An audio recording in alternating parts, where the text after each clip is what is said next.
강산의 책소리.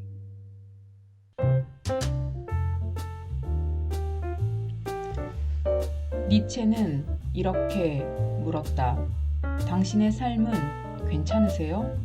마음대로 풀어쓴 짜라투스트라는 이렇게 말했다. 정화지음.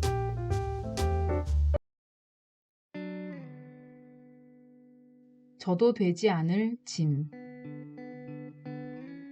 한 사람의 무게조차 한 사람이 만든 무게가 아닐진데 세상의 무게는 더 말해 무얼할까. 어쩌면 세상의 무게를 진 대부분의 사람 위에 몇 사람이 올라타 그들만의 욕망으로 세상을 부리는 것은 아닐까? 세상의 무게는 욕망의 무게인데 인간의 욕망이 화폐로 치환된 지 오래라 돈을 세기만 하면 되거든. 나 짜라뚜짜가 꿈속에서 세계의 무게를 쟀던 것도 꿈의 지혜가 삶의 무게와 세상의 무게가 지극히 인간적인 화폐 욕망으로 대체됐다는 것을 알려준 것은 아닐까? 잴 수는 있지만 멈출 수 없는 이기심은 화폐 단위를 변경하면서까지 충족하려고 해도 충족되지 않아. 머리를 땅에 박고서라도 얻으려는 충동지를 부추기니 인간 세상은 지극히 인간적이면서도 도저히 이해될 수 없는 발길질을 허공에 대고 하고 있는 처지. 굽힐 수 없을 때까지 굽히게 하는 힘과 하늘 끝까지 걸어보고자 해서 쉬지 않고 헛된 발길질을 해대는 힘은 머리가 100개나 되는 화폐가 이기심을 충족한다는 이기심에서 나오니 목마름이 그칠 날이 있을까? 그치지 않는 욕망에 부채질하는 것은 욕망을 살 수 있게 됐다는 착각이 아닐까? 권력욕을 충족시키는 것을 보면 착각이 아닌 것도 같아. 권력 가운데는 웃지 못할 이야기도 있어. 아마 힘을 갖고 있던 사람들이 지금까지와는 다른 양상으로 권력을 행사하게 된 이야기지. 무슨 이야기인가 하면 소수 사람들한테 다수의 사람들이 자신의 권력을 위임했다는 것이야. 위임장을 쓴 적도 없는데 어느 순간부터는 그 이야기가 사실처럼 됐다는 것이며 다시 돌려받을 수조차 없는 각서를 썼다는 신화로 권력을 양도받아 신들이 된 그들은 제 뜻대로 권력을 쓸 수 있는 각종 도구를 마련해 놓고 겉으로는 당신들 편입니다 하면서도 속으로는 걸리기만 해봐라. 그냥 두지 않겠어. 나에게는 온갖 도구가 있거든. 이라는 생각으로 편히 살 수 있게 됐다는 이야기야. 눈치 보기를 조금은 해야 되는 것이 권력을 위임받았다는 자들의 예의 차리기라고 하면 그와 같은 예의도 필요 없는 권력자도 있어. 신의 대리인 자격을 획득했다는 자들이지. 자신의 말이 곧 법이 되는 자들이라 제 뜻에 어긋난 자들을 잡아다 화형을 시키기도 했으며 가장 낮은 처벌로는 저주가 잔뜩 담겨있는 기도문을 외우면서 겁을 주기도 했어. 그것만으로도 충분했거든. 복종과 순종의 의무를 느닷없이 부여받고 나서는 그렇게 사는 것이 신의 신하가 된 도리라고 태어나기 전부터 고개 숙임을 욕망했고 그것으로 이기심이 충족됐다는 좀비스러운 생각이 넘쳐나는 세상이니 그럴만도 하겠지. 그런 식으로 욕망을 충족하려는 것은 자신에 대한 모독이야. 제대로 된 이기심을 펼쳐봐. 뇌가 세계의 기준이 되고 권력의 표준이 되는 그런 의지.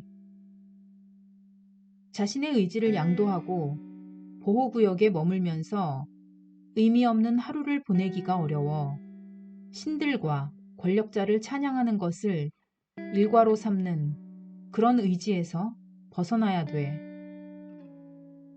지금까지는 그런 행위가 이기심 없는 행위의 대명사처럼 여겨졌지만 그건 죽는 삶이잖아. 너의 창조성이야말로 세상과 함께하는 무게, 견뎌내야 할 짐이 아니라는 뜻이야.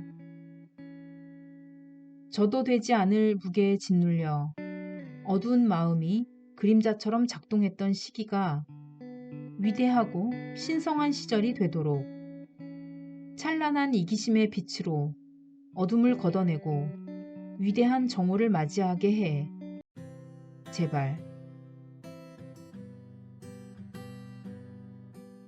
고마워. 제대로 미친 친구들. 한때는 태어난 것이 의미였고 꽃이었으며 희망이었던 시대도 있었지. 바람에 하늘거리는 나뭇잎도 제 빛으로 빛나던 그 시절. 어쩌다 팍 늙어버리게 됐을까? 더 많이 교육받고 더 많이 알면서도 꽉 찬 이미지에 소모되는 시간만큼 무력해지고 무력한 것이 안락함이 된 세상. 희망이라곤 죽고 나서 좋은 곳에 간다는 믿음만이 그런 대로 살게 하는 것 같은 허구. 걸음걸이조차 조작된 모습일진데 무엇을 향해 그리 바삐 가는지. 찾으려 애쓸 필요도 없던 시대를 지나 제 스스로 생명의 빛을 내고 제 의지를 의지하려던 시대도 있었으나 지금은 무릎 꿇는 것을 의지라고 내세우는 시대니 잿빛 도시도 그렇게 해서 생겨났겠지. 생명의 빛이 저물어가는 시대가 된 거야. 그렇다고 희망이 전혀 없는 것도 아니야. 비겁한 영혼들 속에서도 거침없는 영혼이 있어 바람보다 먼저 일어나기도 하거든. 심장이 쪼그라든 시체 같은 사람이나 심장조차 없는 어릿광대. 그리고 믿습니다로 자신의 삶을 산다고 여기는 사람들에게 미친놈들이라는 말을 듣는 진짜 미친놈이 있다는 것이야. 이들조차 없었다면 나 짜라도 짜는 산에서 내려올 엄두조차 못 냈겠지.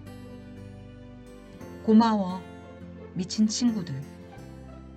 함께 손잡고 시든 나뭇잎을 믿는 이들을 지나쳐도 좋고 시든 나뭇잎을 믿는 이들을 지나쳐도 좋고 코 웃음으로 나뭇잎을 떨어뜨려도 좋아.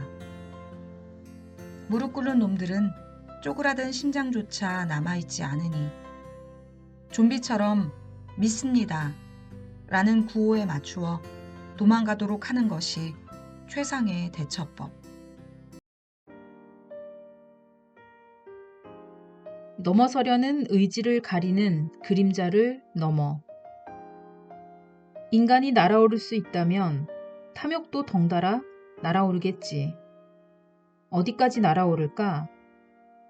햇빛에 녹아 흔적조차 없어지기 전까지 날아올랐다는 이카루스의 비행이 생각나는군. 삶이 고달프다 보니 곡간이 넘쳐나면 쉴 수 있을 거란 생각에 채우려는 의지만을 기르다 보니 가장 고달픈 동물이 되고만 인간. 맹수 중에 맹수가 되어 정복 못할 것이 없다는 듯 거침없는 행보를 이어가다 끝내 정복될 수 없을 것 같은 공기까지 점령해 바이러스의 공격을 받게 됐지. 하늘을 난다고 해도 벗어날 수 없는 공격. 더 이상 평온할 수 없는 공기와 숙주 찾기가 어려워진 바이러스가 인간의 탐욕을 공격하는 것. 탐욕이 정신 차릴 날이 있을까? 남성이라고 해도 여성이 퇴화된 남성. 여성이라고 해도 남성이 퇴화된 여성. 조건이 바뀌면 남성도 여성이 되고 여성도 남성이 돼. 남자는 이래야 되고 여성은 이래야 된다는 교육은 있지만 남성과 여성의 본질은 없으니 남성과 여성 등은 만들어진 성, 다른 말로는 발명된 성. 이것이 지혜야. 어울려 추는 춤만이 진실이라는 것. 웃음을 터뜨리게 하는 춤이 지혜라는 것. 결혼은 새로운 계약. 그냥 지켜질 수 있는 조항은 하나도 없는 계약서. 이를 지키기 위해서는 피나는 연습이 필요하지. 어울려 췄던 춤도, 웃음을 터뜨리는 지혜도 결혼이라는 사건에 그냥 적용되는 경우가 없어. 참으려는 의지가 파탄을 맞기는 해도 그것만 가지고는 역부족. 세계의 의미는 자신이 창조한 의미이면서 함께 만들어가는 것이라고 해도 최종 결제는 자신의 영역. 나를 사랑하느냐고 묻기 시작했다면 이미 엇갈린 사랑, 파탄의 징조. 묻지 마시고 그냥 사랑하는 일만이 사랑. 약속된 사랑을 하는 것처럼 보여도 매 순간 다르게 되어가는 나와 너를 사랑하는 수행을 하는 이들만이 넘어서는 일로 결혼의 정원을 가꿔 넘어서려는 자손을 낳게 되지. 가장 중요한 가운데 하나인 결혼 계약. 허나 그 계약서가 넘어서는 생명의 창조를 약속하는 것은 아니야. 옛 것을 알고 옛 것을 넘어서야 새로운 물결을 만들 수 있어. 실은 만들어지는 것이 아니라 숨어있는 듯한 샘물이 새로운 인연을 만나 터져 나오는 것이지. 캐캐묵은 인민의 의지가 더 이상 흐름을 지배할 수 없을 때 새로운 물결이 샘솟는다는 것이야. 이 물결을 탈 수 있는 것은 계약이 아니고 모험. 새로운 물결이 검증하고 찾아낸 모험가는 시대의 갈증을 풀어주는 물고. 자칫 자신의 의지만이 새 물결과 어울릴 수 있다고 고집하면 시대를 저버리고 말지. 시대를 반걸음 앞선 것 같은 이들이 많기를.